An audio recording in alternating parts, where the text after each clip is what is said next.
चलिए फिर क्लास 1 है आपका। स्टील आपने पढ़ लिया है, स्टील की थ्योरी आपको नीलम मैम पढ़ा रही है। स्टील का ड्राइंग मुझे आपको पढ़ाना है, ठीक है। तो स्टील स्ट्रक्चर तो आप पढ़ ही रहे हैं, ठीक है। उसकी थ्योरी आप पढ़ ही रहे हैं कि कैसे स्टील स्ट्रक्चर होता है, ठीक है। पर आप जब साइट पे जाएंगे तो आपको स्टील स्ट्रक्चर के साथ स्टील की ड्राइंग भी डेवलप करनी होती है, ठीक है। ताकि आप साइट पे जो इंजीनियर्स हैं उनको अपने डिजाइन को ड्राइंग के थ्रू बता पाओ, ठीक है।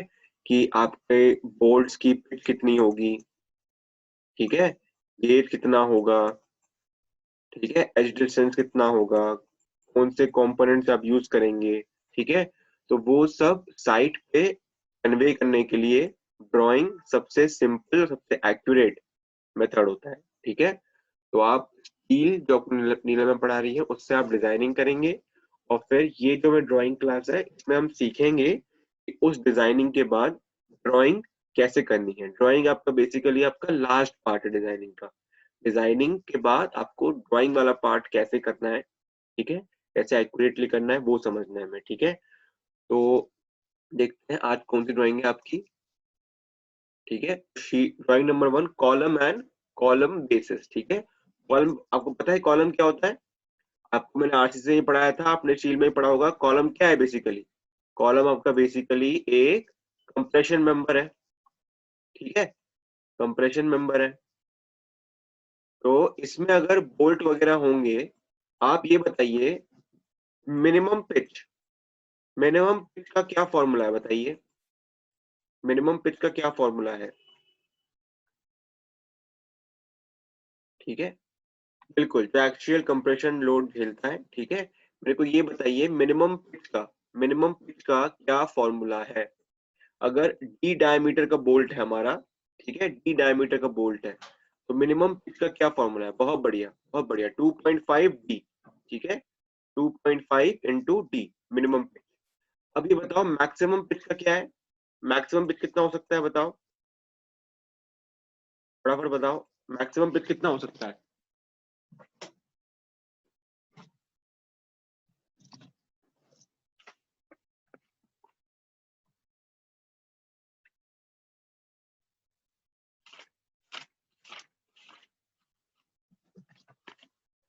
ठीक है, अब देखो मैक्सिमम पिच क्या बता रहे हैं लोग मेरे को।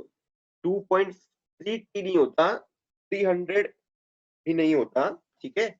हम एलएसएम की बात कर रहे हैं। मैक्सिमम पिच आपका 12 टी या 200 mm, ठीक है। क्योंकि ये कंप्रेशन मेंबर है, ठीक है ना। कंप्रेशन मेंबर है, तो कंप्रेशन मेंबर में कौन सा फेलियर क्रिटिकल है? बकलिंग, है ना। बकलिंग कर जाएगा वो। इसलिए कंप्रेशन मेंबर में आपका जो परमिसिबल मैक्सिमम पिच है वो कम होता है, ठीक है। आपका जो परमिसिबल मैक्सिमम पिच है वो टेंशन मेंबर में 16 पी या 200 mm, जो भी इनमें से मिनिमम है वो आपका मैक्सिमम पिच होता है, ठीक है। बट ये टेंशन मेंबर नहीं है, ये कंप्रेशन मेंबर है, ठीक है। ये क्या है आपका? कंप्रेशन मेंबर, ठीक है। तो ये आपको ध्यान रखना है। आप जब भी कोई डिजाइन करोगे तो डिजाइन में तो वैसे ही चेक लग ही जाएगा आपका, बट आपका ड्राइंग का जो क्वेश्चन आता है पेपर में वो इंडिपेंडेंट ऑफ दिस आता है, ठीक है। वो आपको कोई भी क्वेश्चन दे देगा और उसमें आपको पिच, एज और एज डिस्टेंस ये तीनों आपको खुद डिसाइड करके ड्राइंग में कन्वे करना होता है, ठीक है। तो पिच में दो क्राइटेरिया हमारे आ जाएंगे कॉलम के लिए। एक तो 2.5 D that is minimum pitch, और दूसरा 12 टी या 200 mm, ठीक है। 12 टी या 200 mm, ठीक है। और ये बताइए मुझको मिनिमम एज डिस्टेंस या एंड डिस्टेंस जो भी होता है वो कितना होता है बताओ। चलो एक क्वेश्चन पूछता हूँ मैं तुमसे। ये आपका मेंबर है, ठीक है। ये आपका मेंबर है, यहाँ पे बोल्ट है, ठीक है। ये बोल्ट है, ये आपका ए है, ठीक है। और ये आपका बी है, ठीक है। और आपका ये फोर्स लग रहा है, इसके तरफ ये लग रही है फोर्स। एक मिनट रुको, ये लग रहा है इसमें फोर्स, ठीक है। ये फोर्स लग रहा है, तो बताओ बी क्या है और ए क्या है, बताओ।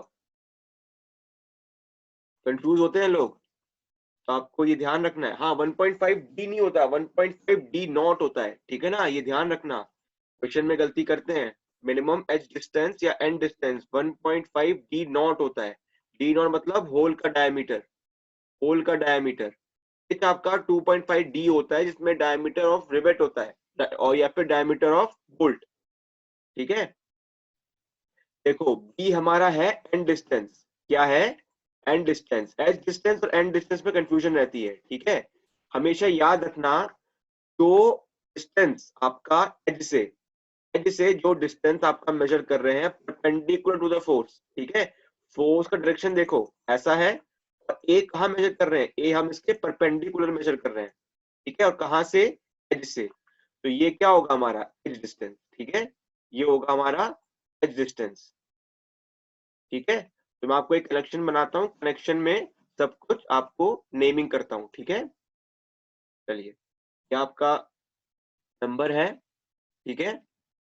और ये आपके छोटे छोटे बोर्ड लग गए इसमें, ठीक है, ठीक है।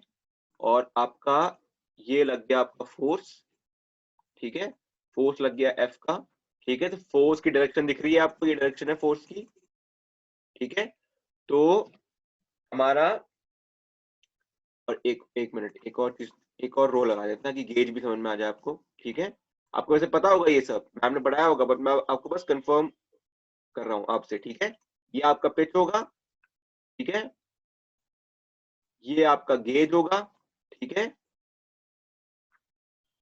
ये आपका एज डिस्टेंस, एज डिस्टेंस, ठीक है, एज डिस्टेंस, और ये आपका एंड डिस्टेंस, ठीक है। ये सब आपको ध्यान रखना है, ठीक है।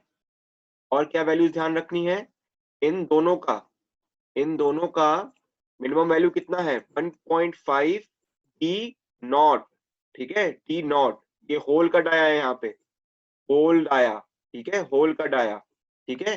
और आपको पता ही है होल डाया कैसे निकालते हैं, diameter of bolt plus 2 mm, ठीक है, diameter of bolt plus 2 mm, ठीक है, ये आपको पता ही है, ठीक है। अगर ये बोल्ट है और अगर रिवेट है तो d प्लस 1.5, ठीक है, और d प्लस 2, ठीक है, अगर रिवेट है तो, ठीक है। कब तक है आपको पता ही है, 24 mm डाया तक आपका d प्लस 1.5 होता है, और d से ग्रेटर देन 24 mm डाया में d प्लस 2 mm होता है, ठीक है, किसका, रिवेट का, ठीक है, रिवेट का d नॉट, ठीक है।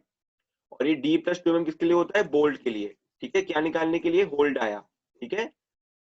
तो एच डिस्टेंस निकालने के लिए आपको होल डाया का यूज करना है, ठीक है। और ये पी का कितना होता है मिनिमम 2.5 डी, ठीक है। तो ये आपको नॉमेनक्लेचर्स और फिगर्स आपको याद रखने हैं, ठीक है, ठीक है। वेरी गुड आशीष रंजन, बिल्कुल सही, ठीक है, सबका सही आंसर आ रहा है, ठीक है, सबको पता है ये सब, मैं आपको रिवाइज करा रहा था मैं, ठीक है। चलिए फिर आगे बढ़ते हैं। तो ये सब समझ चुके हैं, ये आपको चीजें याद रखनी है, ठीक है ना, ये आपको चीजें याद रखनी है, तभी आप ड्राइंग को ठीक से विजुलाइज कर पाएंगे, ठीक है। ये गेज, ये पिच, एज डिस्टेंस, और एज डिस्टेंस क्या होता है, परपेंडिकुलर, ठीक है, और गेज भी क्या है, परपेंडिकुलर, ठीक है, टू द फोर्स डायरेक्शन। ये इसको याद मत कर लेना कि सर गेज वर्टिकल होता है और पी आप हॉरिजॉन्टल होता है, ऐसा नहीं है। अगर फोर्स की डायरेक्शन इस साइड से लग गई तो इनका भी नॉमेनक्लेचर बदल जाएगा फिर, ठीक है ना। फिर ये हो जाएगा पिच और ये हो जाएगा गेज, ठीक है ना। तो आपको गेज और pitch, gauge, pitch, edge distance and distance सब आपको फोर्स के डायरेक्शन के हिसाब से याद रखना है, ठीक है, फोर्स के डायरेक्शन के हिसाब से। चलो ओके, फिर आगे बढ़ते हैं। चलो तो हम आज पढ़ेंगे कॉलम स्प्लाइसेस, ठीक है, डिपेंड ऑन फोर्स डायरेक्शन, बिल्कुल सही, ठीक है। चलो आज हम पढ़ेंगे कॉलम स्प्लाइसेस। कॉलम स्प्लाइस क्या होता है, कभी कभी क्या होता है, आपने मेट्रो में देखा होगा, मेट्रो में देखा होगा लंबे लंबे आपके बीम्स जा रहे होते हैं, हम तो कॉलम स्प्लाइस पढ़ रहे हैं वैसे, बट मैं स्प्लाइस का मीनिंग जनरल बता देता हूँ। लंबे लंबे बीम्स जा रहे होते हैं, ठीक है, ये 3D में है, ठीक है, 3D में थोड़ा इमेजिन करना है इसको, ठीक है। तो आपने देखे होंगे इसके ऊपर कैसे बीच बीच में प्लेट्स लगे होते हैं, ऐसे करके प्लेट्स लगे होते हैं, इसमें बहुत सारी बोल्टिंग हो रखी होती है, बोल्टिंग या रिवेटिंग, ठीक है, हो रखी होती है, ऐसे ऊपर भी हो रखा होता है, ठीक है, ऐसे करके हो रखा होता है, ठीक है, आपने देखा होगा, आपने भले ही नोटिस नहीं किया होगा, पर पढ़ने के बाद जरूर नोटिस करेंगे बच्चे, ठीक है, मैंने भी कभी नोटिस नहीं किया था, बट फिर जब मेरे सर ने बोला तो मैं भी नोटिस करने लग गया उसको, ठीक है। तो इसको क्या बोलते हैं, इनको बोलते हैं स्प्लाइस प्लेट्स, क्या बोलते हैं, स्प्लाइस प्लेट्स। तो क्या होता है, जैसे मेट्रो के कॉलम्स, मेट्रो में कॉलम्स तो आरसीसी के होते हैं वैसे, जहां भी आपके मेट्रो में अगर आपको स्टील के कॉलम्स दिखे या बीम दिखे, तो उनमें जरूर ऑब्जर्व करना कि बहुत बड़ा स्पैन या बहुत बड़ा हाइट चाहिए होता है। तो इतने बड़े बड़े मेंबर्स कहाँ करोगे मैन्युफैक्चर, ठीक है, मेंबर्स का साइज और मेंबर का हाइट या लेंथ का स्टैंडर्ड है, तो इसलिए अगर जैसे हमारा 2 मीटर का मेंबर का स्टैंडर्ड साइज है और हमें 8 मीटर का मेंबर चाहिए, ठीक है, तो हम क्या करते हैं, स्प्लाइसिंग करते हैं उसकी, ठीक है, उनको जोड़ते हैं, समझ गए, 2 मेंबर लाए, उनके हर दोनों साइड स्प्लाइस प्लेट्स जोड़ दिए, ठीक है, और बोल्टिंग इस साइड भी कर दी, उस साइड भी कर दी, ठीक है, ऐसे आपका double sided double lap joint होता है, इसमें 2 मेंबर आते हैं एक दूसरे के ऊपर, और उन दोनों के इर्द गिर्द लेफ्ट और राइट दोनों साइड हम प्लेट कवर प्लेट लगा देते हैं, उसी टाइप का आपका स्प्लाइस होता है, ठीक है। स्प्लाइस में आपकी दो चीजें होती है, वेब स्प्लाइस और फ्लैंज स्प्लाइस, ठीक है, आपको वेब और फ्लैंज तो पता ही होगा क्या होता है, ठीक है, जैसे ये आपका आई सेक्शन है, ठीक है, तो ये आपका फ्लैंज है, ठीक है, और ये आपका वेब है, तो अगर वेब टू वेब जुड़ रहा है, वेब टू वेब स्प्लाइस हो रहा है तो उसको वेब स्प्लाइस बोलेंगे, और फ्लैंज टू फ्लैंज जुड़ रहा है तो आपको फ्लैंज स्प्लाइस बोलेंगे, ठीक है। चलिए क्या बोल रहा हूँ चैट पे, ठीक है, देखो गसेट गसेट प्लेट्स आपका क्या होता है, जैसे आपको ये गसेट प्लेट, ठीक है, ये प्लेट होता है, इसके इर्द गिर्द आपने 2 मेंबर्स लगा दिए, ऐसे करके 2 एंगल्स लगा दिए, ठीक है, तो ये आपका गसेट प्लेट होता है, ठीक है, ये आपका गसेट प्लेट होता है, ठीक है। बट आपका जो स्प्लाइस प्लेट होता है उसमें क्या होता है, अगर आपके 2 मेंबर्स आ रहे हैं ऐसे करके, ठीक है, 2 मेंबर्स आ रहे हैं, तो इनके ऊपर हम एक स्प्लाइस प्लेट लगा देते हैं यहाँ पे, ये उस तरफ भी है, ठीक है, उस तरफ भी है, 3D में बना नहीं पा रहा हूं मैं, उस तरफ भी है ये, ठीक है, इस तरफ भी है, उस तरफ भी है, ठीक है, तो यहाँ पर हम स्प्लाइस प्लेट्स लगा देते हैं, ठीक है, और ये उनका यूनिफिकेशन ले आता है, ठीक है। यहाँ पे कोई बदमाशी कर रहा है यहाँ पे, ठीक है, तो इसको इग्नोर कीजिए, ठीक है, तो ये गसेट प्लेट्स और स्प्लाइस प्लेट्स में ये डिफरेंस है, ठीक है, आप एक बार गूगल में इमेजेस भी देख लेना, आपको समझ में आ जाएगा, ठीक है। चाहिए जो भी ये कर रहा है मत करो यार, ठीक है, जिसको कुछ पता है कौन कर रहा है तो देख लो यार, कौन जो भी कर रहा है वो ये ना करे, ठीक है। चलिए फिर तो आगे बढ़ते हैं, ठीक है, तो splicing to join the two ends two pieces of two or more structural components so that they form one continuous long member, ठीक है, ये होता है स्प्लाइसिंग का मतलब, ठीक है, स्प्लाइसिंग का मतलब पहले वो जान लेते हैं, ठीक है। उसके बाद sometimes the length of a column in a multi-storied building may be so large that it cannot be manufactured out of a single piece, ठीक है, ठीक है, तो कभी कभी क्या होता है, कॉलम का लेंथ इतना ज्यादा होता है, कॉलम का हाइट इतना ज्यादा होता है कि उतना हाइट का कॉलम मैन्युफैक्चर करना फैक्ट्रीज में और उसको कैरी करना वहां पर मुश्किल होता है, ठीक है। आपको अगर कभी कॉलम साइज का अगर एग्जांपल देखना है तो मेट्रोस में आप ऑब्जर्व करना, कहीं भी आपको शेड वगैरह दिखे ना तो वहां पर भी आपके कॉलम उसी के होते हैं, स्टील के होते हैं, ठीक है, उसमें भी आपको दिख सकता है, ठीक है। बाकी फोटोज तो अभी आएगी, ठीक है। अगर वॉइस क्रैक हो रहा है तो कोई बात नहीं है, रिकॉर्डिंग में वॉइस बिल्कुल क्लियर रहेगी, ठीक है, तो आप देख लीजिए 15 मिनट आपको वॉइस क्रैकिंग हो रही है तो आप अपना करेक्शन ठीक कर लीजिए या फिर बाद में रिकॉर्डिंग देख लीजिएगा, क्लियर हो जाएगा, ठीक है। बाकी बोल मैं वही रहा हूँ जो यहाँ पे लिखा हुआ है, थोड़ा बहुत एक्सप्लेनेशन मेरे साइड से है, ठीक है। चलिए फिर, hence splicing is frequently resorted to in such cases as this is a common point of weakness। देखो कोई भी मेंबर होगा जहां पर वो जॉइंट हो रहा होगा, वो एक कॉमन पॉइंट ऑफ वीकनेस होगा कि नहीं, है ना? क्योंकि देखो आपका घुटना है, घुटने में आपका एक जॉइंट है, आपके थाइस का और नीचे वाले लेग का, ठीक है, एक जॉइंट है। तो इसलिए घुटना आपका बहुत ही वो पॉइंट है, क्रिटिकल पॉइंट है। कभी वहां पे चोट लग जाए तो आप चल नहीं पाते हो ठीक से, ठीक है। तो वैसे ही जो स्प्लाइस होता है, स्प्लाइस में भी दो मेंबर जुड़ रहे हैं ना, वहां पर भी एक पॉइंट बन जाता है, ठीक है। तो इसलिए स्प्लाइस पॉइंट जो होता है वो एक कॉमन पॉइंट ऑफ वीकनेस है, ठीक है। इसलिए स्प्लाइसिंग का जो स्ट्रेंथ है, अगर आप आईएस कोड के हिसाब से जाएंगे तो स्प्लाइसिंग में अराउंड 5% मोर एरिया हम प्रोवाइड करते हैं जितना एरिया हमें चाहिए होता है, ठीक है। और स्ट्रेंथ हम हमेशा ऐसे डिजाइन करते हैं कि जो स्ट्रेंथ हो स्प्लाइस प्लेट्स का, उस सेक्शन में जितना स्ट्रेंथ चाहिए हमें उससे हल्का सा ज्यादा हो, ठीक है। जितना ज्यादा हो वो हम आईएस कोड प्रोविजन में पढ़ेंगे तो हमें समझ में आएगा, ठीक है। बाकी इतना तो श्योर शॉट है कि जितना एरिया चाहिए होता है उससे 5% ज्यादा एरिया हम स्पाइस पॉइंट्स में प्रोवाइड करते हैं थ्रू स्पाइस प्लेट्स, ठीक है। तो as this is a common point of weakness, this must be properly attended to so that a splice is not weak in axial load, horizontal shear or bending moment, ठीक है। Bending moment कब, जब आपका beam में splice plate लगाएंगे तो bending moment आएगी ना बीम में, है ना। तो तब भी स्प्लाइस एक दूसरे से दूर ना भग जाए, ठीक है, स्प्लाइस में क्रैक्स ना आ जाए, ठीक है। चलो फिर, तो splice Splices may be done by means of rivets और belts, ठीक है। रिवेट्स लगाते हैं, बेल्ट लगाते हैं, कभी कभी बोल्ट भी लगाते हैं। ये बताओ क्या आपको पता है रिवेट्स कहाँ लगाते हैं, बोल्ट कहाँ लगाते हैं? ये बताओ, आपकी जो घरों में पंखे हैं उनमें रिवेट्स है कि बोल्टिंग है? बताओ क्वेश्चन।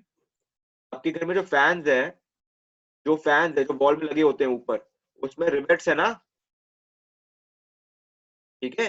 रिवेट्स है उसमें, बोल्ट नहीं है, रिवेट्स है, ठीक है ना, रिवेट्स है उसमें, ठीक है। वो इसलिए क्योंकि जो आपके फैंस का जो विंग्स है, जो ब्लेड्स है, उनका कोई खास मेंटेनेंस चाहिए नहीं होता है ऐसा कि उसको हम खोलें, ठीक है।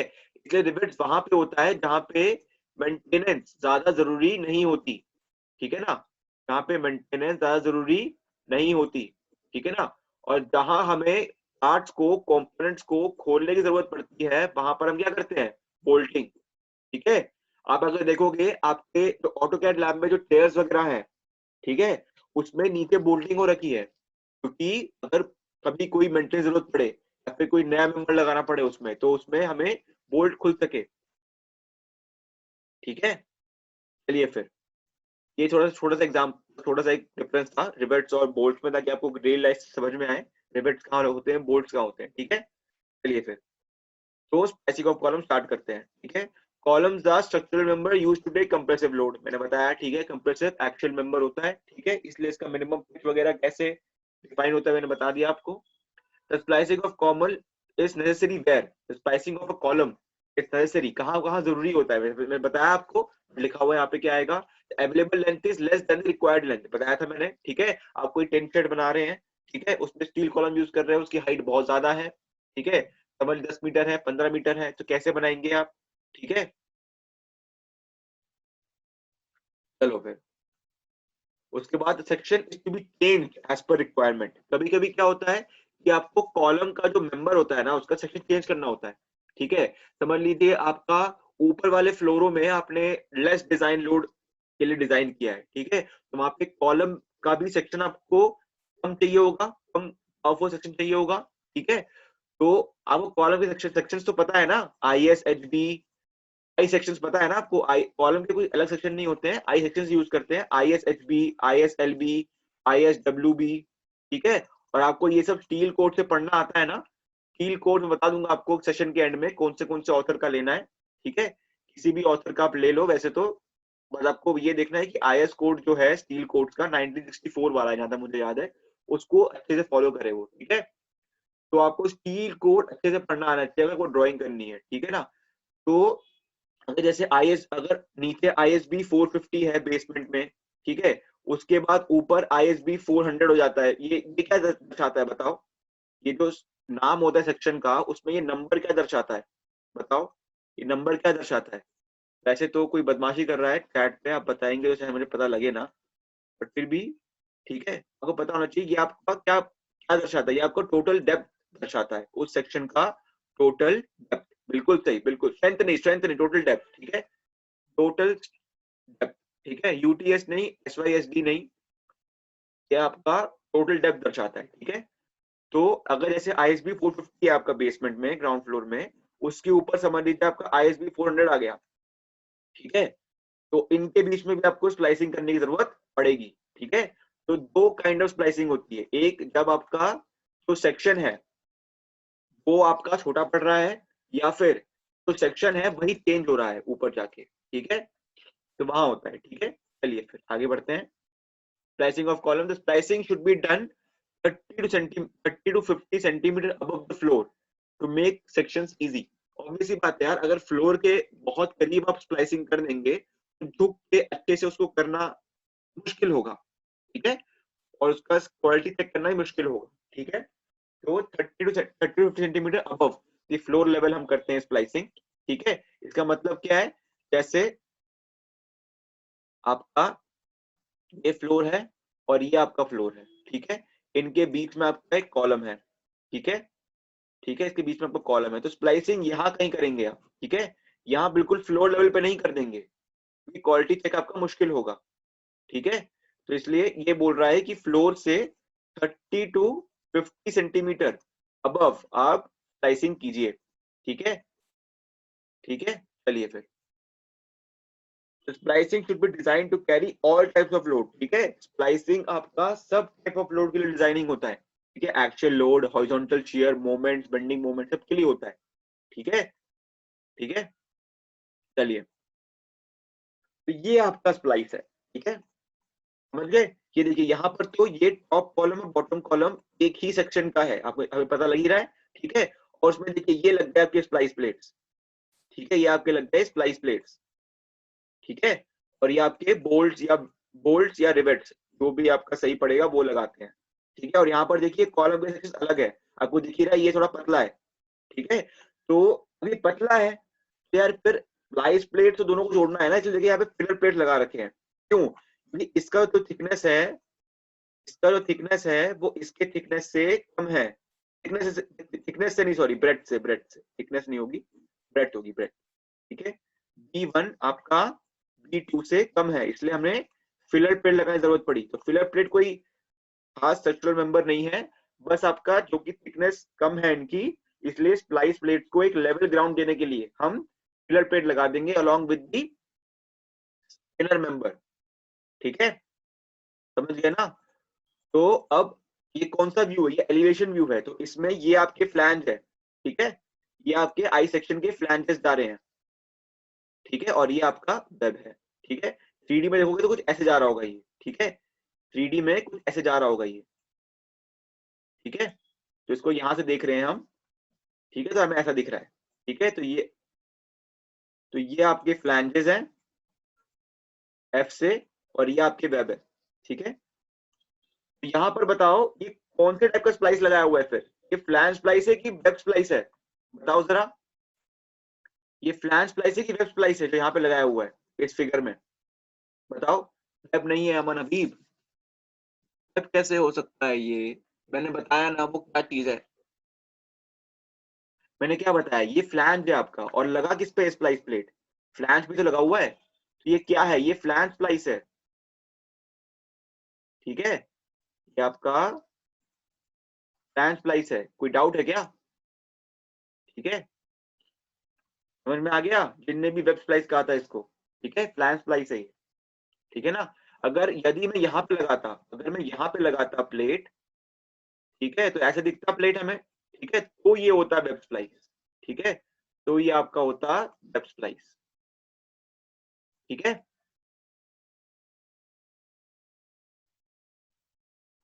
ठीक है, कुछ समझने का नहीं, आपको बस ये जानना है कि कौन सा कंपोनेंट है जिसपे स्प्लाइस प्लेट लगाया हुआ है।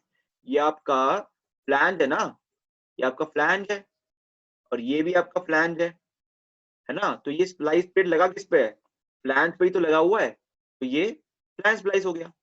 ठीक है, कोई वो नहीं है, कोई साइंस नहीं है इसमें, बस लॉजिक है कि बीम के या कॉलम के जिस भी कंपोनेंट के ऊपर लगेगा वो फ्लैंज है, वो उसी के नाम से आपका बन जाएगा।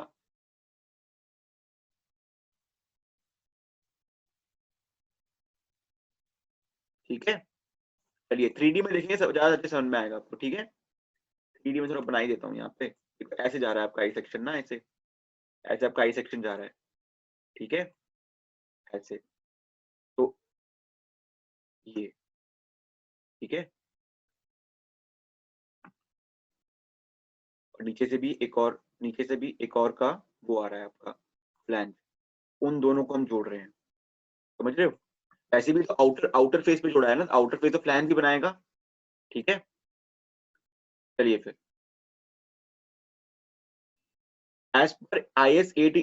अब IS 800 क्या बोलता है? IS 800 सबको पता है, IS 800। ठीक है, wherever possible splices shall be portioned and arranged so that centroidal axis of the splice coincides as nearly as possible with the centroidal axis of the member joint in order to avoid eccentricity। ठीक है, eccentricity avoid क्यों कर रहे हैं हम? क्योंकि देखो अगर eccentricity अवॉइड नहीं करेंगे, eccentricity होगी तो क्या होगा बताओ? अगर ये मेंबर है और ये P है और ये centroidal axis है, तो ये E आ गया, तो क्या बन जाएगा? मोमेंट PE का। तो हम नहीं चाहते कोई अननेसेसरी मोमेंट्स आए। ठीक है, इसलिए हम लोग इसको बिल्कुल ऐसे लगाते हैं स्लाइस को, ताकि वो मेन मेंबर के सेंट्रोइडल एक्सिस के साथ उसका भी सेंट्रोइडल एक्सिस कोइंसाइड करे। ठीक है, but where eccentricity is present, जहां पर हमें ऐसे लगाना पड़ रहा है फ्लैंज स्प्लाइस या फिर वेब स्प्लाइस, जहां पे इसेंट्रिसिटी होगी ही होगी। ठीक है, तो फिर उसके बाद हम डिजाइनिंग में उस इसेंट्रिसिटी का मोमेंट भी काउंटर करते हैं फ्लैंज के डिजाइनिंग में। ठीक है, फ्लैंज सॉरी स्प्लाइस की डिजाइनिंग में। ठीक है, चलिए, तो ये आपका है। ठीक है, ये देखिए यहाँ पे आपको वेब स्प्लाइस भी दिख रहा है। ठीक है, चलो मैं आपसे पूछता हूँ, इसको बताता नहीं हूँ क्या है ये। ठीक है, एक मिनट। ये आपका है ए, ये आपका है बी। बताओ ए कौन सा स्प्लाइस है, बी कौन सा स्प्लाइस है? फटाफट बताओ। अब तो बिल्कुल सही आना चाहिए आंसर, जल्दी बताओ। बी क्या है, ए क्या है? A is flange and B is web. हाँ, A is flange, A is flange, B is web, बिल्कुल सही। ठीक है, अब समझ में आ रहा है ना? वहां पे वो 2D डायग्राम था इसलिए शायद थोड़ा समझ में ना आया हो। ठीक है, अब समझ में आ जाएगा। ठीक है, अब मेट्रो में जाओगे ना आपसे, तो फोटो जरूर लेना मेट्रो के ब्रिज का। ठीक है, उसके बीम का फोटो लेना, बीम स्प्लाइस का फोटो लेना, और जो कॉलम है उसका कॉलम स्प्लाइस का फोटो लेना। ठीक है, एक असाइनमेंट दूंगा मैं इस पे। ठीक है, क्योंकि फोटो लेकर उस पे आपको असाइनमेंट में पेन से पे प्रिंट करना है उसको, ब्लैक एंड व्हाइट फोटो को प्रिंट करना और उसमें नेमिंग करना उसका, कहाँ कौन सा स्प्लाइस है। ठीक है ना? चलिए, असाइनमेंट दूंगा तब करना। ठीक है, असाइनमेंट में सबमिट करना है इसको। ठीक है, आज का पहला असाइनमेंट यही होगा, मैं बोल दूंगा ग्रुप में। असाइनमेंट कोई क्वेश्चन नहीं है, क्वेश्चन बस यही है कि जब भी आप जाओ मेट्रो में कभी भी जाओ, ठीक है, जबरदस्ती नहीं है कि मेट्रो में निकलना ही पड़ेगा इसके लिए। जब भी नेक्स्ट टाइम आप कॉलेज आ रहे हो तो मेट्रो की ब्रिज होगी। ठीक है, अब ये मत कहीं लटक फटक मत जाना कहीं पर। ठीक है ना? आपको आराम से रोड में साइड में खड़े होकर आराम से देखना, ये नहीं कि रोड के बीच में खड़े होकर देख रहे हो, उड़ गए फिर मेरे पे केस हो गया। ठीक है, फुटपाथ पे खड़ा होना है आराम से, कोने में अपना प्रोडक्शन देखना, उसके बाद आराम से देखना। ठीक है, बीम आपको वहां से बीम प्लान दिखेगा। और जब आप स्टेशन में जाएंगे तो स्टेशन में आपको स्टील के कॉलम दिखेंगे। ठीक है, तो स्टील के कॉलम आराम से स्टेशन में साइड में खड़े होकर देखना। ठीक है, कॉलम की फ्लैंज, कॉलम की स्प्लाइस। ठीक है ना? ठीक है, आराम से करना जो भी करना है। ठीक है, नहीं कर पाओ तो मत करना, अगर अनसेफ लगे मत करना। ठीक है, कोई मैंडेटरी असाइनमेंट नहीं है। ठीक है, आपके पास समझने के लिए है ये। ठीक है, ताकि आप इमेजिन कर पाओ जब मैं ड्राइंग कराऊं स्टील के। ठीक है ना? ड्राइंग में यही है, इमेजिनेशन बहुत इंपॉर्टेंट है। ठीक है, तो समझ गए? इसी की ड्राइंग करनी है हमें और कुछ नहीं करना। ठीक है, 80% काम कर चुके हैं इस ड्राइंग का, बस इसको बस समझना है। ठीक है, चलिए फिर अब पहला क्वेश्चन है, draw the front end side elevation of a column spacing arrangement from the following data. Front elevation क्या है, साइड एलिवेशन क्या है, समझेंगे हम लोग। ठीक है, कॉलम आपका ISHB, Indian standard heavy beam बोलते हैं इसको। क्या बोलते हैं? Indian standard heavy beam. 400 at the rate of 806.4 Newton पर मीटर। अब देखो आपके कुछ स्टील टेबल्स में ना केजी पर मीटर में गिवन रहता है, ठीक है, तो कंफ्यूज मत होना, ठीक है। केजी को 9.81 से मल्टीप्लाई करके क्या आता है, बताओ क्या आता है, न्यूटन आता है, ठीक है। ठीक है, तो अगर क्वेश्चन में कभी न्यूटन में गिवन हो तो कंफ्यूज मत होना, सर ये केजी में गिवन है, सर न्यूटन में, न्यूटन तो सर पहली बार देख लिया हमने, ठीक है। 9.81 से मल्टीप्लाई करना और फिर न्यूटन आ जाएगा आपका, ठीक है, न्यूटन आ जाएगा, उसको उसको मैच कर लेना और फिर अपना स्टील कोड निकाल के उसको देखना, ठीक है, कि उसका हमें क्या क्या देखना पड़ेगा, उसका विड्थ कितना है, ठीक है, उसके फ्लैंज का थिकनेस कितना है, ठीक है, उसके वेब का थिकनेस कितना है, ये सब आपको दिखाना पड़ेगा फिगर में, ठीक है, तभी समझ में आएगा इवैल्यूएटर को कि आपको ड्राइंग आती है, ठीक है। चलिए, कवर प्लेट बोल रहा है 500 cross 250 cross 15 mm। Cover plate ही वो स्प्लाइस प्लेट है जो हमें लगाने हैं, ठीक है, ये यही है वो स्प्लाइस प्लेट्स तो हम लगाएंगे स्प्लाइसिंग पॉइंट पे, ठीक है। इसको कवर प्लेट बोलते हैं, कभी कंफ्यूज मत होना कि सर कवर प्लेट और स्प्लाइस प्लेट में क्या डिफरेंस है, ठीक है, यही है वो स्प्लाइस प्लेट्स। यहाँ पे स्प्लाइस प्लेट का सेक्शन ऑलरेडी बोल दिया है, ठीक है। डायमीटर ऑफ रिवेट्स, रिवेट्स बोल रहे हैं, देखो जो स्प्लाइसिंग होती है ना, स्प्लाइसिंग में जनरली मेंटेनेंस की जरूरत होती नहीं है कि हम लोग उसको निकाल के डिस्मेंटल करके मेंटेन करें उसको, ठीक है, उसमें यूनिफिकेशन ज्यादा इंपॉर्टेंट है, ठीक है, यूनिफिकेशन बिल्कुल बिल्कुल एयर टाइट रहे, ठीक है। आपको वैसे ही पता होगा रिवेट्स आपके ज्यादा हार्ड ड्रिवन होते हैं, वो हैमर से मारते हैं, मार मार के डालते हैं उसमें, तो उसमें एयर स्पेस बनने का चांस बहुत कम होता है, इसलिए बेस्ट यूनिफिकेशन अगर हमें चाहिए दो मेंबर्स के बीच में तो rivet is the best connection, ठीक है, इसलिए हम इसमें रिवेट्स ज्यादा करते हैं, रिवेट क्या वेल्डिंग, ठीक है। तो रिवेट्स आपको ज्यादा दिखेगा, जो भी आपको दिखता है वो रिवेट ही होता है, ठीक है। अभी मैं बोल रहा सर रिवेट नहीं है बोल्ट है सर, निकाल के जाऊंगा मैं, ठीक है, नहीं निकाल पाओगे, बोल्ट नहीं है वो, ठीक है, रिवेट है, और बोल्ट होता है तो निकाल नहीं पाते, ठीक है। तो डायमीटर ऑफ रिवेट, तो ये है आपका स्टील टेबल, ये पीडीएफ आपको मिल जाएगी नेट पे, डाउनलोड कर लेना, पर पीडीएफ से क्लास चलेगा नहीं आपका, मोबाइल अलाउड होता नहीं एग्जाम में, ठीक है, तो आपको स्टील टेबल खरीदनी पड़ेगी, ठीक है, SP61, ठीक है, 1964, इसको फॉलो करता हुआ जो भी स्टील टेबल आपको मिलता है मार्केट में आप खरीद लेना, ठीक है। मेरे पास जो भी है वो बता दिया मैंने, आर एगोर भाभी कट्टी, इनमें से कोई भी, भाभी कट्टी का अच्छा है ये, तो भाभी कट्टी ने बुक भी लिखी है इसलिए इसको स्टील टेबल अच्छा है, एगोर की ले लो वो भी ठीक है, जो भी सही पड़े वो आप ले लेना, ठीक है। तो जैसे आपको ये मिल गया, सबसे पहले क्या करोगे, सबसे पहले इस सेक्शन को कहाँ ढूंढोगे, आप जाओगे स्टील टेबल में, ठीक है, स्टील टेबल में इसका आप वेब वेब का वेट, आपका फ्लैंज का वेट, ठीक है, ये सब आप देखोगे, हाइट देखो, हाइट तो पता ही है कितना होगा इसका, हाइट 400 mm हाइट होगी इसकी, ठीक है, 400 mm, जो भी आपका स्टील टेबल में वैल्यूज है न्यूमेरिकल वो सारे mm में है, ठीक है ना। तो बस हो गया, तो हमने स्टील टेबल देख ली, स्टील टेबल से पता लग गया हमें कि इसका विड्थ है 250, ठीक है, इसका थिकनेस ऑफ वेब है 10.6, ठीक है, ये दोनों है, ठीक है, ये दोनों हमें मिल गए, ठीक है। अब गेज कितना देंगे, तो गेज भाई आपको खुद डिसाइड करना है, ठीक है, गेज आपको खुद डिसाइड करना है, ठीक है। तो गेज कौन सा होता है, perpendicular to direction of external force, ठीक है, परपेंडिकुलर, गेज क्या होता है, parallel to direction of external force, आपको ध्यान रखना है, ठीक है।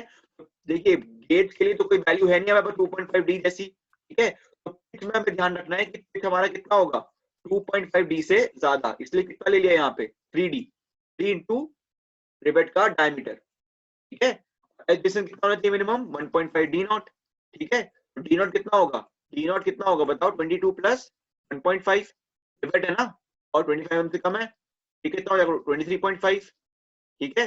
तो 1.5 इंटू 23.5, इससे ज्यादा तो होना चाहिए हमें एज का डिस्टेंस, ठीक है, इससे ज्यादा हो या आपको चेक करना है, ठीक है, और गेज आपको खुद से देखनी है, ठीक है। देखो कैसे देखोगे गेज, हम लोग सर गेज का समझ में नहीं आ रहा, गेज का करें कैसे, ठीक है।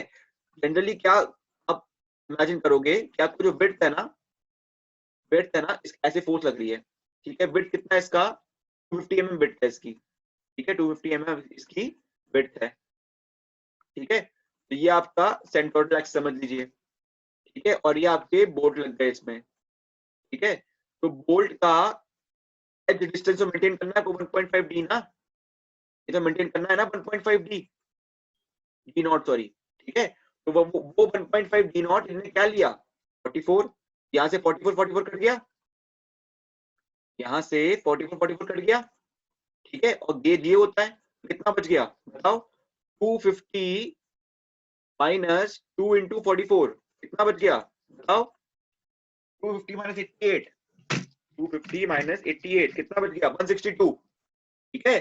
बस उससे थोड़ा सा 162 में भी से आपको एक डाया भी तो घट जाएगा, -22 डाया भी तो घट जाएगा, क्योंकि गेज क्या होता है, गेज आपका यहाँ से लेकर यहाँ तक होता है, सेंटर टू सेंटर होता है ना गेज, ठीक है, मैंने गलत बना दिया, सेंटर टू सेंटर होता है गेज। तो यहाँ से एक हाफ डायमीटर कट गया, यहाँ से हाफ डायमीटर कट गया, ठीक है, 250 ये 162 आ गया, 162 में से आपको आधा आधा डाया और घटाना है, कितना हो गया 2 इंटू हाफ इंटू डी, ठीक है, ये और कर दिया, ये आपका देखना 140 आ जाएगा करेक्ट, ठीक है, 140 आ जाएगा। तो गेज में मत बोलना तेरी गेज कहां से आया, ठीक है, ठीक है, तो इसका वर्किंग बता दी मैंने आपको, ठीक है, समझ में आ गया क्वेश्चन, ठीक है। एक काम करो सुनो, मैं सेशन 2 का लिंक भेज रहा हूँ, फटाफट ज्वाइन कीजिए उसको, इस सेशन का लिंक, इस सेशन का टाइम थोड़ा खत्म हो गया, थोड़ा नहीं पूरा खत्म हो गया, ठीक है, और आपको सेशन का लिंक भेज रहा हूँ, फटाफट सेकंड सेशन को ज्वाइन कीजिए, ठीक है, फटाफट, ठीक है, चलिए। हाँ, तो सेशन 2 स्टार्ट करते हैं। सेशन 2 में हम लोग यहाँ तक पहुंच गए थे, ठीक है, मैंने आपको ये सारे पॉइंट्स कैसे आए बता दिए थे मैंने, ठीक है, मेन आपका ये है समझना कि मैंने बता दिया आपको, ठीक है। तो कोई मुझे पूछा था नंबर ऑफ रिवेट्स कैसे पता लगाएंगे, देखिए यहाँ पे फोर्स वगैरह नहीं की मैंने, ठीक है, हम सिर्फ ड्राइंग पढ़ रहे हैं, तो यहाँ पे आपको डिजाइनिंग नहीं पढ़नी कि कितने नंबर ऑफ बोल्ट्स क्या है, वो सब नहीं पढ़ना आपको, ठीक है, आपको सिर्फ अपने आप से पिच और गेट डिसाइड करना है, ठीक है, अपने मतलब रूल्स के हिसाब से, ठीक है, और एक मिनट, ठीक है, अपने रूल्स के हिसाब से डिसाइड करना है और उसकी ड्राइंग करनी है, ठीक है, ये आपका फर्स्ट पार्ट है, ठीक है, अगर आपको 20 मार्क्स क्वेश्चन आया तो इसके आपके समझ लीजिए 8 मार्क्स होंगे, ठीक है, उसके बाद ड्राइंग का आपका 12 मार्क्स होगा, ठीक है। ड्राइंग में आपको देखो दोनों चीज बनानी है, यहाँ पे देखो लिखा हुआ है front end side elevation both, ठीक है, तो फ्रंट एलिवेशन कैसे दिखेगा, इसका साइड एलिवेशन कैसे दिखेगा, वो अभी हम समझेंगे, ठीक है। मेरे ख्याल से ये सारे वैल्यूज आपको समझ में आ गए हैं, ठीक है, ये वैल्यूज तो आपके टेबल से आएंगी, ठीक है, ये वैल्यूज आपको कैलकुलेट करनी है, ठीक है, पिच एज डिस्टेंस, ठीक है, और गेज, ठीक है, ठीक है, चलिए फिर पढ़ते हैं आगे। तो ये आपका है फ्रंट एलिवेशन, ठीक है, फ्रंट एलिवेशन मतलब आपको यहाँ पे क्या क्या दिख रहा है, ये आपको फ्लैंज दिख रही है, ठीक है, ये आपको फ्लैंज दिख रहा है, ये आपको वेब दिख रहा है, ठीक है, और ये स्प्लाइस किस पे किया है, फ्लैंज पे किया है, तो क्या बोलेंगे इसको, फ्लैंज स्प्लाइस, ठीक है, फ्लैंज स्प्लाइस प्लेट, ठीक है, जो कवर पेज बोला था वो ये चीज, ठीक है, इसका लेंथ कितना था 500 mm, ठीक है, और 3D में ये ऐसे है, 3D में ऐसे लगा हुआ है ये, ठीक है, 3D में ये ऐसे लगा हुआ है, ठीक है, तो इसकी विड्थ कितनी गिवन थी 250, ठीक है, और इसकी थिकनेस कहाँ पे आएगी, थिकनेस आपका ये आपकी थिकनेस है, ठीक है, ये आपका थिकनेस 15 mm गिवन था हमें, ठीक है, तो 3D में ऐसा दिख रहा है ये, ठीक है, इसका आई सेक्शन का, ये आई सेक्शन है ISHB 400, ठीक है, ऐसे जा रहा है इसका फ्लैंज, और यहाँ से भी जा रहा है एक फ्लैंज, ठीक है, उन दो फ्लैंज को ये जोड़ रहा है, ठीक है, समझ गए कि नहीं समझे इसको, ठीक है, तो इसमें हम जो वैल्यूज गिवन है उनको समझते हैं, ठीक है। 55 mm क्या था हमारा, देखिए गेज हमारा कितने का था, गेज हमारा कितने का था, गेज हमारा 140 mm का था, ठीक है, तो अगर 140 mm का गेज है हमारा, तो ऊपर नीचे कितना होगा, एक, ठीक है, तो गेज हमारा 140 mm का था, ठीक है, हमारा फोर्स कहाँ से आ रहा है, फोर्स कहाँ से आ रहा है हमारा, फोर्स ऐसे लग रहा है, ठीक है, ऐसे लग रहा है फोर्स, कंप्रेसिव फोर्स, ठीक है, तो फोर्स के डायरेक्शन में, फोर्स के डायरेक्शन में ये है, तो ये क्या है बताओ, ये पिच है या गेज है बताओ, फटाफट बताओ, फटाफट, पिच है या गेज है, इसलिए मैंने आपको शुरुआत में पिच गेज बताया था, परपेंडिकुलर और पैरेलल, ठीक है, पिच, बहुत बढ़िया, सब पिच बोल रहे हैं, वेरी गुड, सही जवाब, ठीक है, तो ये पिच है, ठीक है, तो पिच हमारा 70 mm था, वही दिखा रहे हैं यहाँ पे 70 mm, ठीक है, ठीक है। तो देखो मैंडेटरी क्या था, मैंडेटरी ये था कि आपको एज डिस्टेंस जो था, एक मिनट रुको, एज डिस्टेंस जो था हमारा 55 mm का हमें प्रोवाइड करना था। ठीक है, 55 mm का एज डिस्टेंस हमें प्रोवाइड करना था। ठीक है, तो एज डिस्टेंस और एंड डिस्टेंस नॉर्मली दोनों को हम सेम प्रोवाइड करते हैं। ठीक है, तो एंड डिस्टेंस कौन सा होगा, ये एंड डिस्टेंस है 55 mm। तो ये तो सबसे पहले क्या करना है आपको, अगर आपको पता लगाना है कि भाई कितने बोर्ड लगाए समझ में नहीं आ रहा है यहाँ पे। ठीक है, तो ये 500 को सबसे पहले तो दोनों में डिवाइड कर दो, 250 और 250, है कि नहीं। ऐसे मानेंगे कि भाई ऊपर भी और नीचे भी इतना डिवाइड हो रहा है क्योंकि सेंट्रोइडल एक्सिस मेंटेन करना है इसका। ठीक है, और लास्ट में आपका ये एज डिस्टेंस है, ये क्या होगा, एंड डिस्टेंस होगा, ये सॉरी एंड डिस्टेंस है ना, एंड डिस्टेंस होगा ये एंड, और एंड डिस्टेंस एज डिस्टेंस के बराबर ही प्रोवाइड करते हैं हम जनरली। ठीक है, एंड डिस्टेंस भी एज डिस्टेंस के बराबर ही होगा, या फिर क्या करो 1.5 डी नॉट कर दो। ठीक है, जो भी आपको करना है। ठीक है, ग्रेटर देन और इक्वल टू ये होगा। तो 55 mm दिया है हमने, 55 mm। ठीक है, 55 गया यहाँ से, 55 यहाँ से गया। ठीक है, ये 55 है, 55 यहाँ से गया। ठीक है, तो कितना बचा, देखो 55 यहाँ से गया, 55 यहाँ से भी देना पड़ेगा हमें। ठीक है, हमें दोनों साइड मेंटेन करना है। स्लाइस प्लेट खुद के एंड में तो हमें मेंटेन करना ही पड़ेगा, और हमें ऊपर ही मेंटेन करना पड़ेगा। ठीक है, जहां पर वो, जहां पे मेंबर एंड हो रहा है, स्लाइस प्लेट का खुद का एंड भी है यहाँ पर। ठीक है, और ये तो नीचे वाला मेंबर है, मेंबर 2, इसके खुद का एंड यहाँ पर हो रहा है। ठीक है, तो दोनों साइड में हमें डिस्टेंस मेंटेन करनी है। ठीक है, तो 55 55 गया, वैसे ही कितना बच गया, 110, 110 चला गया, सॉरी। ठीक है, 250 में से 110 चला गया, कितना बच गया, 140। ठीक है, अब इस 140 में अगर हमें पिच 70 की मेंटेन करनी है तो कितना आएगा, कितने बोल्ट्स आएंगे, एक एक साइड में कितने बोल्ट्स आएंगे, पहला यहाँ पर आ गया।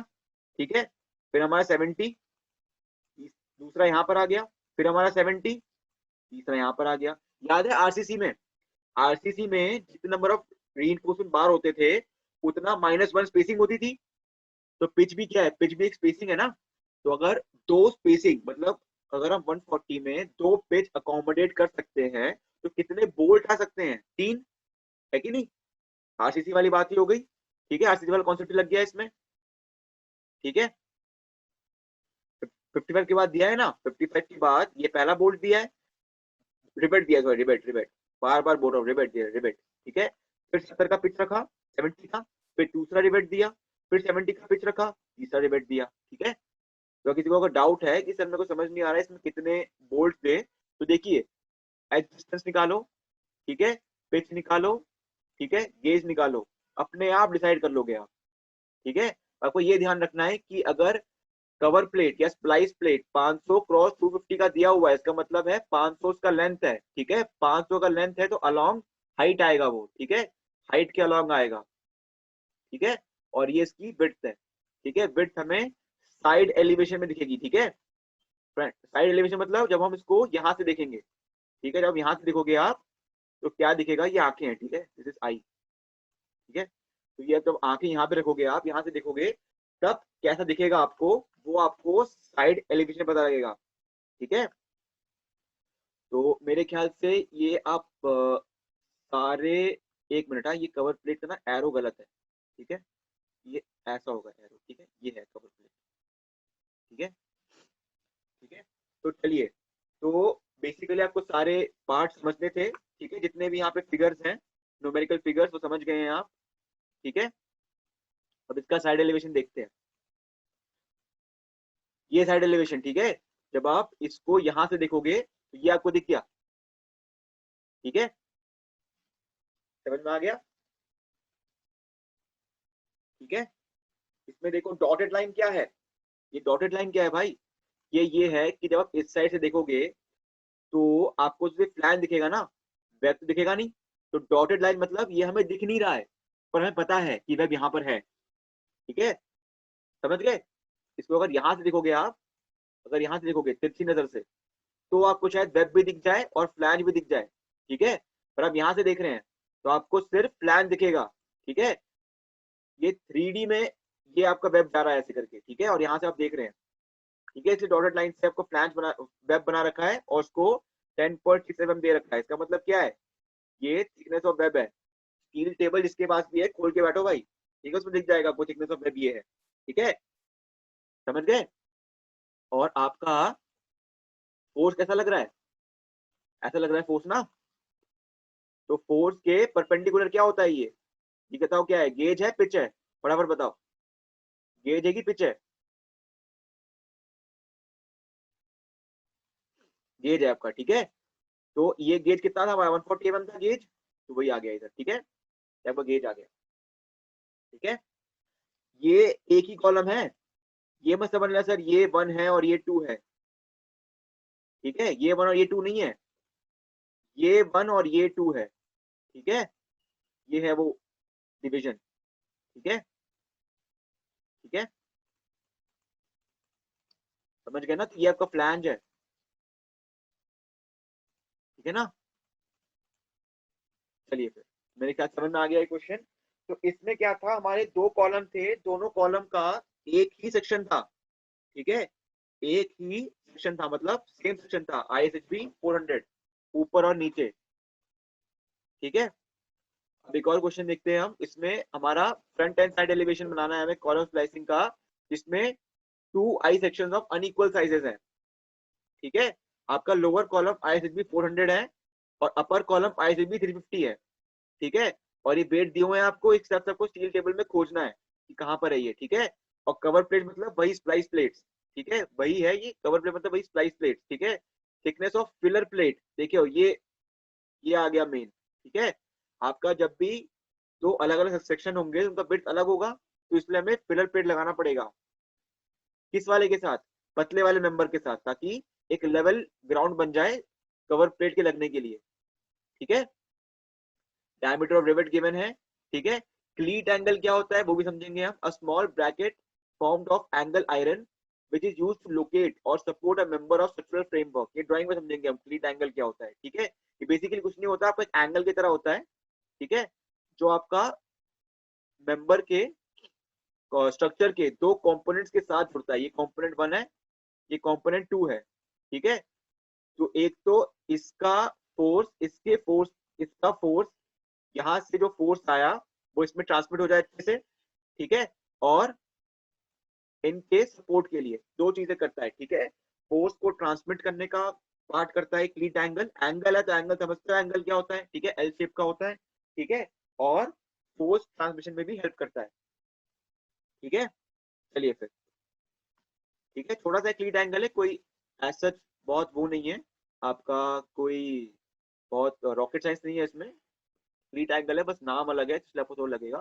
ठीक है, चलो स्टील टेबल से पता लगेगा। फॉर लोअर कॉलम ISHB 400 वो तो पता ही है हमें। ठीक है, पिछले क्वेश्चन में देखा था हमने। ठीक है, तो इसका गेज वैसे ही आ जाएगा, है कि नहीं। रिवेट का डायमीटर वही है। ठीक है, तो गेज कैसे आया था मैंने बताया था आपको। ठीक है, आपको समझ जाना है, फिर से तुरंत समझ जाओ इसको। ठीक है, अपर कॉलम के लिए भी गेज सेम ही मान लिया हमने। ठीक है, वैसे तो इसमें अगर आप पिछले मेथड से निकालोगे तो क्या पता गेज थोड़ी अलग आए, बट देखो चूंकि हम दो कॉलम लगा रहे हैं, भले ही उनके साइजेस अलग हैं, बट हम मेंटेन करते हैं उनके गेज डिस्टेंस सेम ही हो। ठीक है, ताकि फोर्स ट्रांसमिशन में कोई डिफरेंस ना आए ज्यादा। ठीक है, तो किसी भी एक का आप ई और जी के हिसाब से, ई के हिसाब से, सॉरी, ई के हिसाब से आप एस डिस्टेंस के हिसाब से आप गेज निकाल लो। ठीक है, और दोनों में उस गेज की वैल्यू रिपीट मार दो दोनों में। ठीक है, किसी भी एक से निकाल लो। कैसे निकालते हैं गेज मैंने बताया था पिछले क्वेश्चन में। ठीक है, ISHB 300 at the rate of 661.2 Newton पर मीटर। ठीक है, मैंने बताया था कभी कभी केजी पर मीटर में भी गिवन होता है, तो इसको 9.81 से डिवाइड कर लेना ताकि केजी पर मीटर आ जाए, आपको वो सेक्शन अपने स्टील टेबल में मिल जाए। ठीक है, चलिए, तो ये इसके डायमेंशन आपको स्टील टेबल से मिल गए। ठीक है, उसके बाद pitch required, pitch edge distance required, सब कुछ देखो मिनिमम 1.5 डी नॉट होता है, तो डी नॉट इसका 22 mm है, तो इसका डी नॉट 23.5, 24 लिखा हुआ है यहाँ पे, मैंने गलत लिखा है, 23.5 होगा। ठीक है, 23.5 होगा। ठीक है, तो मिनिमम इतना होना चाहिए, उससे ज्यादा है हमारा एज डिस्टेंस तो ओके। एंड डिस्टेंस भी यही मेंटेन कर लेंगे हम। ठीक है, ठीक है, एंड डिस्टेंस भी हम इसी का वैल्यू ले लेंगे। ठीक है, एंड डिस्टेंस कहाँ पे यूज होता है मैंने बताया था आपको ड्राइंग में। ठीक है, चलिए, तो provide pitch of 70 mm and edge distance of 55 mm, ठीक है, जो पिछले क्वेश्चन में किया था वही सेम प्रोवाइड कर दिया यहाँ भी, ठीक है। चलिए, तो ये फिगर समझ में आ गए। अब आपको बस ये समझना है, ठीक है। देखो क्लीट एंगल कहाँ पे लगाया हुआ है, ये देखिए क्लीट एंगल, ठीक है, ये लगाया क्लीट एंगल। क्लीट एंगल कहाँ पे लगाते हैं, देखिए हमारे यहाँ पे 3 चीजें आई है नई, पिलर प्लेट, डिस्ट्रीब्यूशन प्लेट और क्लीट एंगल, ठीक है। क्या क्या क्या क्या है ये चीज, ठीक है। देखिए सबसे पहली बात तो पिलर प्लेट बता दिया मैंने आपको, इसकी जो विड्थ है वो इसके विड्थ से कम है, ठीक है, इसकी जो विड्थ है वो इसके विड्थ से कम है, ठीक है। मेरे ख्याल से मैंने एक और गलती नहीं करी है, कोई गलती नहीं करी है। देखिए आपका आई सेक्शन ऐसा होता है ना, ठीक है, तो उसकी ये होती है हाइट, ठीक है, ये इसकी हाइट है 400 mm, ठीक है। बट आई सेक्शन कॉलम में लगता कैसे है, आई सेक्शन कॉलम में लगता कैसे है, ऐसे लगता है ना, है कि नहीं, ऐसे लगता है ना, है कि नहीं। तो इसलिए कॉलम का विड्थ बन जाता है, ठीक है, कॉलम का वो विड्थ बन जाता है, ठीक है ना। तो कभी कंफ्यूज मत होना, सर आपने बताया था हाइट होती है बट यहाँ पर तो विड्थ दिख रही है, मेरे को गलत बता दिया आपने, ठीक है। थोड़ा इमेजिन करो, समझ में आ जाएगा, ठीक है वो हाइट ही, बट जो कि वो यूज दूसरे ओरिएंटेशन में हो रहा है, इसलिए वो कॉलम का विड्थ बन जा रहा है, ठीक है। सबसे पहली बात तो इसकी विड्थ कम है, तो उसके लगाएंगे फिलर प्लेट, ठीक है। अब भाई फिलर प्लेट किस पे होगा सपोर्ट, किसी पे सपोर्ट तो होना चाहिए ना वो, ठीक है। तो सिर्फ डायरेक्टली इस पे सपोर्ट कर देंगे तो गलत हो जाएगा, ठीक है, एक्स्ट्रा फोर्स आ गई उस पे, ठीक है। स्ट्रेस का कंसंट्रेशन हो सकता है वहां पे, इसलिए वहां पे डिस्ट्रीब्यूशन प्लेट लगा दी हमने, ठीक है। कुछ नहीं है, नॉर्मल सपोर्ट करने के लिए है, ठीक है, normally to support, normally to support pillar plate, ठीक है। और डिस्ट्रीब्यूशन प्लेट समझ ही रहे हैं आप, डिस्ट्रीब्यूशन प्लेट मतलब डिस्ट्रीब्यूट कर रहा है वो स्ट्रेस को इवनली, ठीक है, स्ट्रेस को इवनली डिस्ट्रीब्यूट कर रहा है वो, ठीक है ना, क्योंकि इससे खुद का एरिया बहुत कम है ना, पिलर प्लेट का जो एरिया है बहुत कम है, इसमें जो स्ट्रेस आएगा क्या पता वहां पे स्ट्रेस कंसंट्रेशन हो जाए और यहाँ पे छेद ही हो जाए और घुस जाए इसके अंदर, ठीक है, ऐसा नहीं होना चाहिए ना, तो इस लगाते हैं डिस्ट्रीब्यूशन प्लेट, ठीक है, समझ गए। बस उसके बाद ये क्लीट एंगल्स और है आपकी, इसलिए होते हैं क्योंकि एक तो आपका इससे इसमें फोर्स ट्रांसमिशन जो हो अच्छे से हो, ठीक है। तो आपको डिस्ट्रीब्यूशन प्लेट है, डिस्ट्रीब्यूशन प्लेट यहाँ से भी फोर्स ले और यहाँ से इसको फोर्स दे, ठीक है। डिस्ट्रीब्यूशन प्लेट लगा दिया आपने, बट डिस्ट्रीब्यूशन प्लेट खुद तो एक इंडिपेंडेंट मेंबर है ना, एक इंडिपेंडेंट मेंबर है। देखिए जब भी आप, ऐसे तो आपको पता है आई सेक्शन ऐसा होता है, ठीक है, बट कभी कभी आई सेक्शन ऐसा नहीं बनता, कभी कभी आई सेक्शन प्लेट्स के साथ बनता है, एक प्लेट ये, एक प्लेट ये, एक प्लेट ये इंडिपेंडेंट मेंबर्स है ना, इसमें भी कभी कभी हम क्लीट एंगल्स लगाते हैं यहाँ पे, ठीक है, क्लीट एंगल यहाँ पे लगाते हैं, यहाँ पर एक रिवेट, यहाँ पर एक रिवेट, तो यहाँ पर जो फोर्स आया वो इस फोर्स पे पहुंच जाए, ठीक है, ठीक है। तो क्लीट एंगल का यही होता है आपका, ठीक है, यूनिफिकेशन करने के लिए। तो डिस्ट्रीब्यूशन प्लेट तो एक अलग इंडिपेंडेंट मेंबर है ना, तो वो मेंबर 1 से मेंबर 2 तक फोर्स को ध्यान से अच्छे से प्रॉपर्ली डिस्ट्रीब्यूट कर दे, इसलिए यहाँ पे हम लगाए हैं क्लीट प्लेट, ठीक है, यहाँ पर हम क्या लगाए हैं, क्लीट प्लेट लगाए हैं, ठीक है, देखा है ना, बिल्कुल, ठीक है। और फिर से कह रहा हूं मैं, फोटो खींचने के लिए कोई वो नहीं करना, कोई कतोई खिलाड़ी नहीं बनना, ठीक है, फोटो खींचे तो खींच लेना, समझ लेना इन चीजों को, ठीक है, वरना ज्यादा मत समझो, ठीक है, ज्यादा रिस्क लेके मत समझना, आराम से समझ सकते हो, आराम से समझो, किसी किसी के छत से मेट्रो दिखती है, ठीक है, छत पर आराम से खड़े होकर देखना, किसी कोने में छत के बीच में होके, ठीक है। चलिए, और इसमें भी देखो जो हमने एज डिस्टेंस ऑफ पिच निकाला था वही सेम चीज में फॉलो कर दिया, ठीक है, इसके लिए कोई अलग डिजाइन नहीं करी है, जो पिच और एज डिस्टेंस निकाला था हमने वही इस पे फॉलो कर दिया, ठीक है, ठीक है, चलो, ठीक है। और इसमें देखो इसका जो पिच है, इसका पिच आपका फोर्स ऐसे लग रही है, ठीक है, तो फोर्स के पैरेलल, ठीक है। अब बोलोगे सर ये क्लीट एंगल में तो फोर्स के परपेंडिकुलर दिख रहा है मेरे को तो, ठीक है, तो इसमें ऐसा होता है कि आपकी स्लिपिंग होती है, ठीक है, यहाँ पे कनेक्शन है तो यहाँ पे स्लिपिंग होगा, ठीक है, ये इधर भागेगा, ये इधर भागेगा, कैसे कहीं ना कहीं भागेगा, ठीक है, तो इसमें आपका फ्रिक्शनल फोर्स लगेगा यहाँ पे, ठीक है, भगने वाला। तो क्लीट एंगल में बेसिकली आपको फोर्स थोड़ा जो भी ये पूरा फोर्स लगेगा क्लीट एंगल में। क्लीट एंगल में कोई एफ पार्ट लगेगा कुछ, ठीक है, एफ पार्ट लगेगा। कॉलम भग रहे हैं तो कॉलम लेफ्ट साइड भग रहे हैं, ठीक है, लेफ्ट राइट भग रहे हैं तो कुछ ऐसा फोर्स लगेगा उसमें, ठीक है। इसलिए इसमें 70 आपका इस फोर्स के पैरेलल दे रखा है, ठीक है। इतना नहीं समझना, इंडेक्स इतना इंडेक्स नहीं समझना, आपको बता रहा हूँ, आपके दिमाग में रहेगा। आपने अगर पिक्चर देख रखी होगी आपको वहां पे समझ में आ जाएगा क्वेश्चन का, ठीक है, ठीक है ना। चलिए फिर आगे बढ़ते हैं। तो मेरे ख्याल से यहाँ पर तो मेरे को कोई ये जो 55 70 वगैरह दे रखा है ये समझाने की जरूरत नहीं है, ठीक है। 55 एंड डिस्टेंस है, एंड डिस्टेंस, और 70 आपका पिच है, ठीक है। आपके तीन तीन रिबेट्स लगे हैं हर एक साइड में, कैसे लगे बता दिया मैंने आपको, ठीक है। ये तीन पार्ट्स थे आपके, डिस्ट्रीब्यूशन प्लेट, फिलर प्लेट और क्लीट एंगल, जो समझना था आपको, ठीक है, वो समझा दिए मैंने आपको, ठीक है। फ्रंट एलिमेंट समझ गए। अब हम कहाँ खड़े हो जाएंगे, हम खड़े हो जाएंगे साइड में, और यहाँ से देखेंगे, ठीक है। तो क्या दिखेगा, सिर्फ प्लान दिखेगा हमें, ठीक है, क्या दिखेगा, सिर्फ प्लान, ठीक है। तो ये रहा प्लान, ठीक है,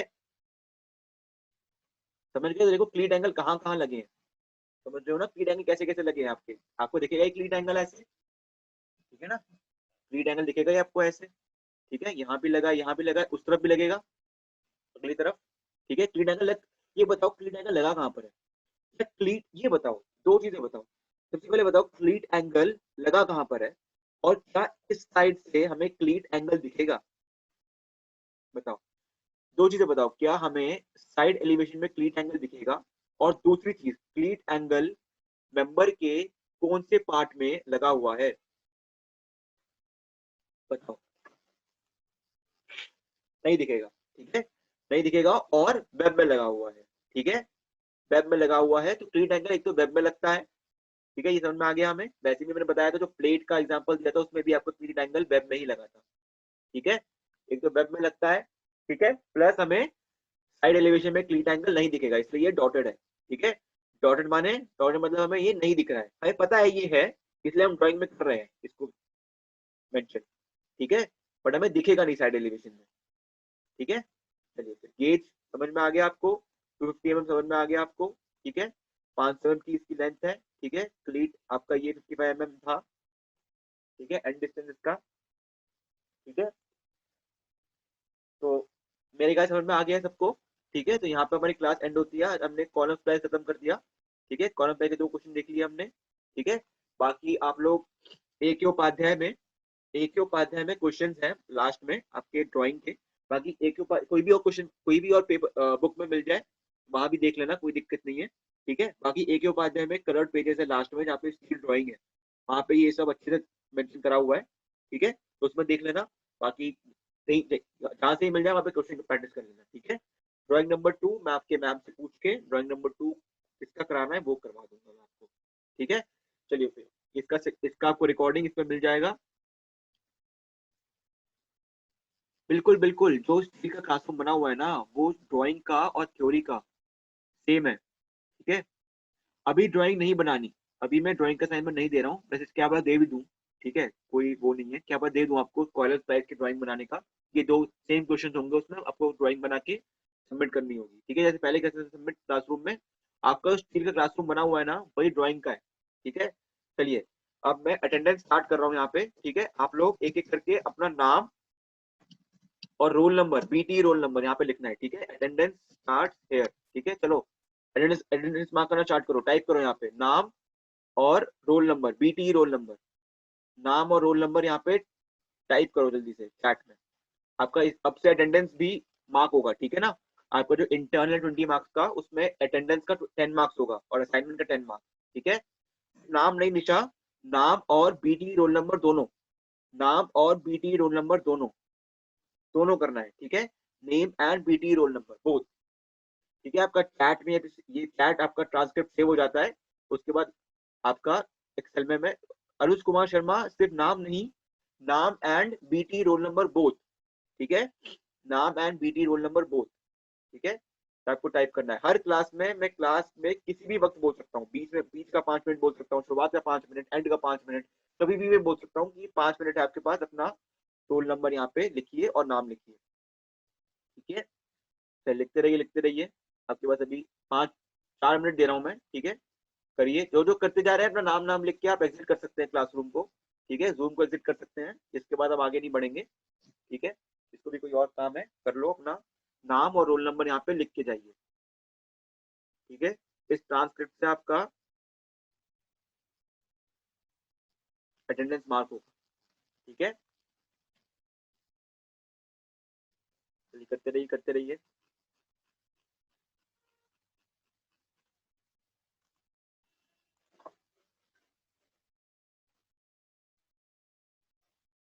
तो मेरे ख्याल से अटेंडेंस भी लग गई है, क्लास एंड कर रहा हूँ मैं अब। ठीक है, अच्छा अभी लगा रहे हैं कुछ,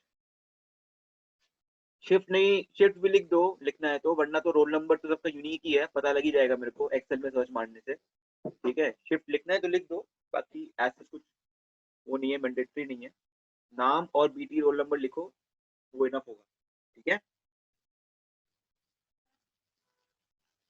चलो लिखो लिखो, बस और 1 मिनट, उसके बाद क्लास को एंड कर दूंगा मैं।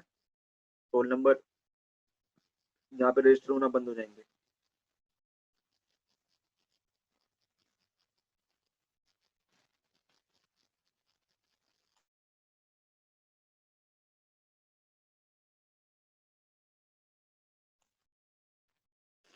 चलिए फिर क्लास को एंड करते हैं। ठीक है, नेक्स्ट क्लास कब होगी बता दिया जाएगा। ठीक है, बाकी आपका एक ड्राइंग हो गया है आज। ठीक है, रिकॉर्डिंग आपको यूट्यूब में अपलोड करके लिंक दे दिया जाएगा, जैसे पिछली बार आरसीसी का करता था मैं, वैसे ही आपको यूट्यूब में प्लेलिस्ट बन जाएगी सील ड्राइंग की, और आपका शेयर होता रहेगा। ठीक है, चलिए फिर क्लास को एंड करते हैं। चलो क्लास को एंड करते हैं, बाय बाय।